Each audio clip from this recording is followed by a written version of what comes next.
सुप्रभात बच्चों। मैं आज इस वीडियो में आपको अनौपचारिक पत्र का फॉर्मेट समझाऊंगा यानी प्रारूप। पिछले वीडियो में मैंने आपको अनौपचारिक पत्र का फॉर्मेट यानी प्रारूप समझा दिया था। आज हम इस वीडियो में अनौपचारिक पत्र के फॉर्मेट को समझेंगे। आइए अब हम अनौपचारिक पत्रों के विधि यानी प्रारूप को जानते हैं। सबसे पहले 1 नंबर पॉइंट में बच्चों आप पता लिखेंगे। सबसे ऊपर बाईं ओर प्रेषक, प्रेषक का अर्थ होता है पत्र भेजने वाला, उसका नाम पता आपको लिखना है। दूसरे पॉइंट में आपको दिनांक लिखना है यानी डेट, जिस दिन पर पत्र लिखा जा रहा है उस दिन की तारीख यानी डेट आपको लिखना है। तीसरे में विषय, सिर्फ औपचारिक पत्रों में, अनौपचारिक पत्रों में विषय का प्रयोग नहीं किया जाता है। तो बच्चों मैंने आपको पहले ही बता दिया है कि औपचारिक पत्र में ही केवल विषय को लिखा जाता है, परंतु अनौपचारिक पत्र में आपको विषय लिखने की ज़रूरत नहीं है। तो यानी 3 नंबर में आप किसी भी प्रकार का विषय नहीं लिखेंगे। 4 नंबर में आपको संबोधन करना है।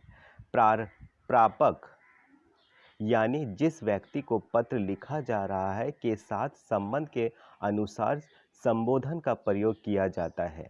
ठीक है, आपको यहाँ ध्यान देना है कि आप जिसे पत्र लिख रहे हैं उसके साथ आपका क्या संबंध है और उन संबंध के माध्यम में ही आपको उनका संबोधन लिखना है। जैसे बड़ों को हम लिखेंगे पूजनीय, पूज्य, आदरणीय आदि के शब्दों का प्रयोग किया जाता है, और छोटों के लिए प्रिय, प्रियवर, स्नेही आदि का प्रयोग किया जाता है। बच्चों आप जब संबोधन लिखेंगे यानी 4 नंबर पॉइंट, तो आप बड़ों को पूजनीय, पूज्य, आदरणीय लिखेंगे, और अगर आप छोटों को लिखेंगे तो प्रिय, प्रियवर, स्नेही इन शब्दों का प्रयोग करेंगे। अब बच्चों हम आगे बढ़ते हैं। 5 नंबर पॉइंट है अभिवादन। जिसको पत्र लिखा जा रहा है उसके साथ संबंध के अनुसार, जैसे कि सादर प्रणाम, चरण स्पर्श, नमस्ते, नमस्कार, मधुर प्यार आदि, यानी आपको 5वें नंबर पॉइंट में अभिवादन करना है। उसे आपको प्रणाम, चरण स्पर्श, नमस्ते, नमस्कार, मधुर प्यार आदि बोलकर उसे अभिवादन करते हुए पत्र का आरंभ करना है। मुख्य विषय, अब आपको 6 नंबर में मुख्य विषय को मुख्यतः 3 अनुच्छेदों में विभाजित करना चाहिए। तो आप जब बॉडी ऑफ द लेटर लिखेंगे तो इसे 3 अनुच्छेदों यानी पैराग्राफ में इसे लिखिएगा। पहले अनुच्छेद की शुरुआत कुछ इस प्रकार होनी चाहिए, मैं यहाँ कुशल हूँ।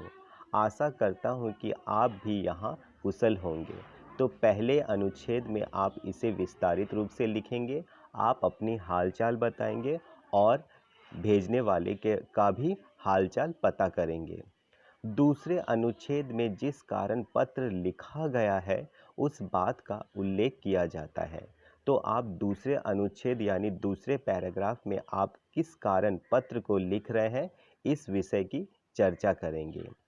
तीसरे अनुच्छेद में समाप्ति से पहले कुछ वाक्य अपने परिवार व संबंधियों के कुशलता के लिए लिखने चाहिए, जैसे कि मेरी तरफ से बड़ों को प्रणाम, छोटों को आशीर्वाद व प्यार। तो आप जब समापन कर रहे हैं यानी आप अपने पत्र का समाप्ति कर रहे हैं यानी समाप्त कर रहे हैं, तो आपको कुछ वाक्य हालचाल पूछते हुए लिखना पड़ेगा और कहना पड़ेगा कि आप प्रणाम कर रहे हैं, छोटों को आशीर्वाद दे रहे हैं इत्यादि। इसके बाद समाप्ति, अंत में प्रेषक यानी भेजने वाले के संबंध आपके साथ क्या है, जैसे आप लिख सकते हैं पुत्र, आपकी पुत्री, आपकी भतीजी, आपका लाडला बेटा आदि। इस तरह से लिखकर आप समाप्ति करेंगे, फिर अपना नाम लिखेंगे। इस तरह से आप अनौपचारिक पत्र को लिख सकते हैं।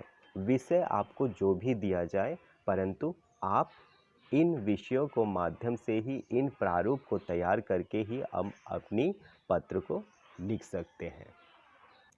आइए एक बार हम अनौपचारिक पत्र का प्रारूप का एक बार और चर्चा कर लेते हैं, यानी रिवाइज कर लेते हैं।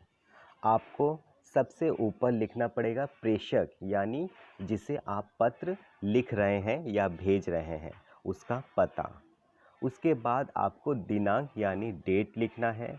उसके बाद संबोधन, आप जिसे पत्र लिख रहे हैं उसे आप क्या संबोधन करके पुकारेंगे वही लिखना है।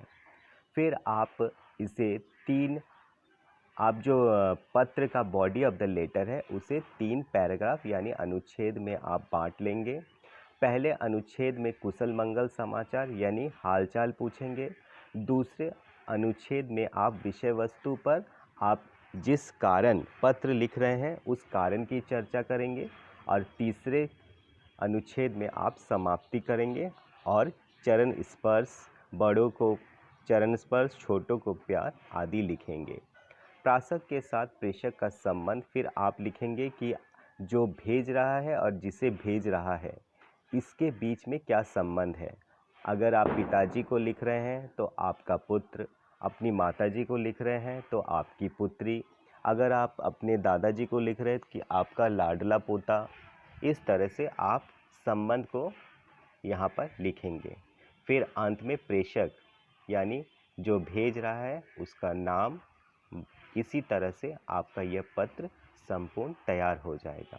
तो बच्चों, मैं उम्मीद करता हूँ कि परीक्षा में आपको अगर कोई भी विषय दिया जाए, अनौपचारिक पत्र का कोई भी विषय दिया जाए, आप इसी फॉर्मेट को मेंटेन करते हुए अपने पत्र को लिख सकते हैं। तो मैं उम्मीद करता हूँ कि बच्चों आपको औपचारिक पत्र और अनौपचारिक पत्र दोनों का ही फॉर्मेट समझ आ गया होगा। अब हम अभ्यास के लिए कुछ औपचारिक पत्र और अनौपचारिक पत्र का अभ्यास करेंगे। अब मैं उम्मीद करता हूँ कि आप इसे समझ गए होंगे और मैं नेक्स्ट वीडियो को लेकर प्रस्तुत हूँगा। तब तक के लिए धन्यवाद।